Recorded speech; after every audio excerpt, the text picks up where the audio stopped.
চীনের হাসপাতালে চিকিৎসা নিতে গেলেন ১৪ বাংলাদেশি রোগী। সোমবার দুপুরে শাহজালাল আন্তর্জাতিক বিমানবন্দর থেকে কুনমিং এর উদ্দেশ্যে যাত্রা করেন তারা। তারা অনেক ভালো এবং আমি বিশ্বাসও করি, যেহেতু তারা টেকনোলজিক্যালি খুব অ্যাডভান্স। আমাদের দেশের মানুষের একটাই প্রবলেম, একটা হলো আমাদেরকে আরো সহজ করতে হবে ভিসা প্রসেস।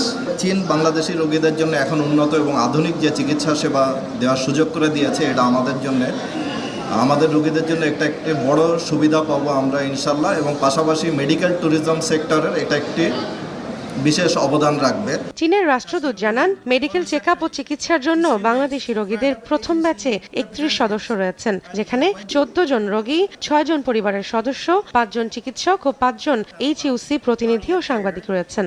বাংলাদেশের চাহিদা অনুযায়ী ডেডিকেট করা হয়েছে ৪টি হাসপাতাল। The patients and their families will undergo medical checkups and receive treatment at designated hospitals, while the doctors and the travel agency representatives will assess hospital facilities, accommodations, and travel arrangements. These hospitals boast highly skilled medicine teams and advanced equipment, ensure professional treatment plans, efficient medical procedures, and high-quality healthcare service for Bangladesh patients. বাংলাদেশের পররাষ্ট্র সচিব জানান, বিমান ভাড়া কমানো সহ visa প্রক্রিয়া ও যাত্রা সহজে কাজ করবে চীন।